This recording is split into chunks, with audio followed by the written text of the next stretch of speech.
Good morning प्यारे बच्चों। जैसी कामाजुला के ई क्लासेस में आपका स्वागत है।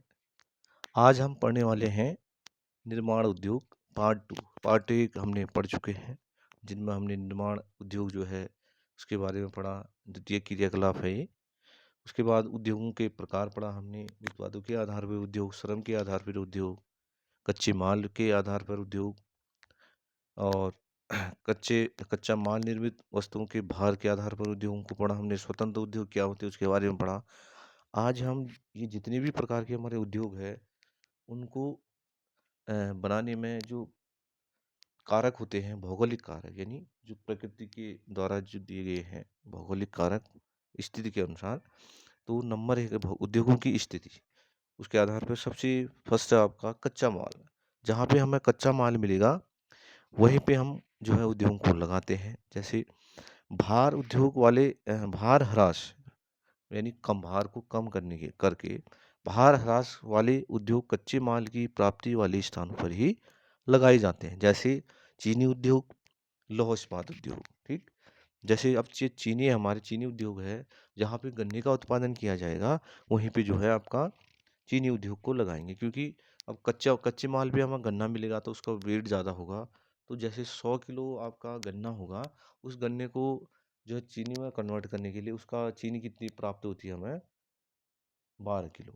इसी प्रकार आपका लौह इस्पात उद्योग है। लौह इस्पात भी जो है, लोहा जो उसका वेट ज़्यादा होगा उसको कम करने के लिए हमने अन्य प्रकार के जैसे कोयला क्षेत्र, जैसे उसको हम प्रगलन करने के लिए हम किसका वो करते हैं, कोयला चाहिए हमें। कोयला क्षेत्र, जैसे कोयला क्षेत्र आपके हो गए बोकारो हो गया, आपका दुर्गापुर हो गया। यह लौह के स्रोत हो, ये आपके भद्रावती हो गया, भिलाई हो गया और राउल किला। भिलाई कहाँ पड़ता है आपका, छत्तीसगढ़ में। राउल किला आपका पड़ेगा उड़ीसा में, नहीं क्या बोलते हैं, पश्चिम बंगाल में। भद्रावती हो गया। ये लौह इस्पात उद्योग लगे हैं यहाँ पे, क्योंकि यहाँ हमें कच्चा माल मिल रहा है। उसके आसपास ही हम उद्योग को लगा सकते हैं। दूसरा आपका कारक है आपका शक्ति। हमें शक्ति की आवश्यकता होगी ये उद्योगों को लगाने के लिए। तो लौह इस्पात उद्योगों में कोयले की स्थिति, एल्यूमिनियम उद्योग के लिए विद्युत शक्ति की आवश्यकता होती है। क्या कह रहा है, लौह इस्पात उद्योगों में कोयले की स्थिति, ठीक है, जैसे जहाँ पे लौह इस्पात उद्योग लगाएंगे तो उसके आसपास हमें कोयले को भी हमें कोयला भी चाहिए, तो कोयले की स्थिति को भी हमें कोयले की स्थिति भी चाहिए। इसी प्रकार जैसे एल्यूमिनियम उद्योग लगाएंगे उसके लिए हमें विद्युत की आवश्यकता होती है। उदाहरण के लिए रेनकोट और कोरभाई क्षेत्र है आपके, वहाँ भी हमें विद्युत की उत्पादनता ज़्यादा मिलती है। कृत्रिम नाइट्रोजन निर्माण के लिए एक शक्ति की आवश्यकता होती है।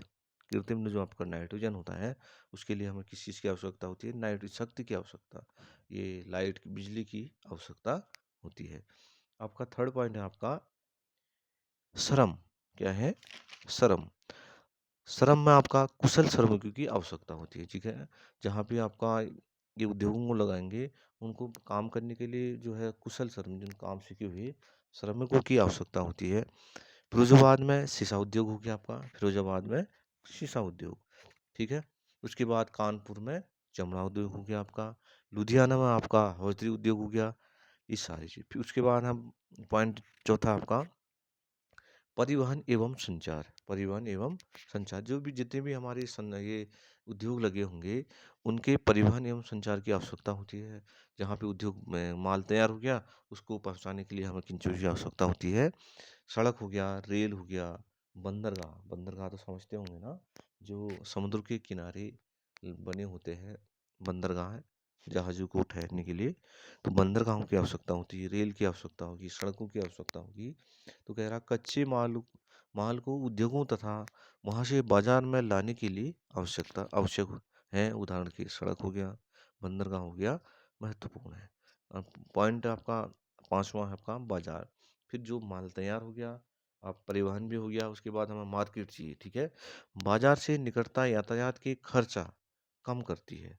बाजार से जो जहाँ पे उद्योगों को लगाएंगे, बाजार से निकटता के आसपास ही उन उद्योगों को लगाते हैं, क्योंकि अब लाने के लिए इधर उधर से माल तय जाएगा तो उसके लिए खर्चा तो लगेगा। तो खर्चा कम करने के लिए जो है हम उद्योगों को जो है बाजार के आसपास ही लगाते हैं। शीघ्र नष्ट होने वाली वस्तुओं को तो अधिक दूर तक ले जाना संभव नहीं होता है। उदाहरणतः जो चीज़ें होंगी, खाने वाली चीज़ें होगी, उसको दूर तक ले जाने के लिए हमें उनको जल्दी जो है वो ख़त्म हो जाती हैं, तो नष्ट हो जाती है, तो उन चीज़ों को बाज़ार के नज़दीक ही लगाया जाता है। सूती हो गया, वस्तु हो गया, आपका बेकरी हो गया, बेकरी और रिफाइनरी हो गया, ये सारी चीज़ें हैं।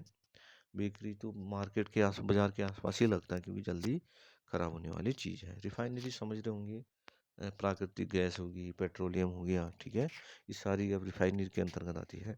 उसके बाद है आपका सस्ती भूमि। अब ये उद्योग लगाएंगे, उसके लिए हमें सस्ती भूमि की आवश्यकता पड़ेगी, ठीक है। बड़े बड़े महानगरों में भूमि का मूल्य उच्च होने के कारण जो बड़े बड़े हमारे जो महानगर हैं, उनमें जो भूमि का मूल्य बहुत उच्च होता है, ठीक। तो उच्च होने के कारण समीपवर्ती क्षेत्रों में उद्योग लगाए जाते हैं। उसके समीपवर्ती दूर दूर थोड़ा सा जहाँ कम सस्ती ज़मीन मिली, वहाँ पे उद्योगों को लगाया जाता है। उसके बाद पर्याप्त जलापूर्ति। अब ये उद्योग लगेंगे, उसके लिए हमें जल की भी तो आवश्यकता होती। जल की आवश्यकता के लिए आपका लोहा इस्पात हो गया, आप लोहा इस्पात उद्योग लगाएंगे, उसके लिए हमें किसकी आवश्यकता होगी? जल की। जो लोहा इस्पात हो गया, वस्त्र निर्माण हो गया, रसायन आदि उद्योगों में पर्याप्त जल की आवश्यकता होती है। ये तो हमारे भौगोलिक कारक थे। क्या थे हमारे भौगोलिक कारक? उसके बाद है आपका गैर भौगोलिक कारक, ठीक है। गैर भौगोलिक कारक जैसे आपकी पूंजी की आवश्यकता होती है उद्योगों को लगाने के लिए। तो पूंजी होगी, औद्योगिक नीति होगी, सरकारी नीतियों तथा जनता की मांग पर ही उद्योगों की अवस्थिति का चयन किया जाता है, ठीक है। भिलाई हो गया आपका, राउरकेला हो गया, में लौह इस्पात का कारखाना है। बरौनी में रिफाइनरी हो गया आपका। उसके बाद आपका थर्ड पॉइंट है इसका, औद्योगिक जड़त्व अथवा प्रारंभिक संवेग। जबलपुर में बीड़ी उद्योग हो गया आपका, ठीक है। छोटे छोटे रूप में इसको स्टार्ट किया गया, पहले घर घरों में किया जाता बीड़ी उद्योग का काम, अब जो है इसके बड़े उद्योग लगाए गए हैं। बैंकिंग और बीमे में सुविधा, राजनीतिक स्थिरता। ये आज हमने औद्योगिकी अवस्थिति को जाना, भौगोलिक कारक और गैर भौगोलिक कारक को।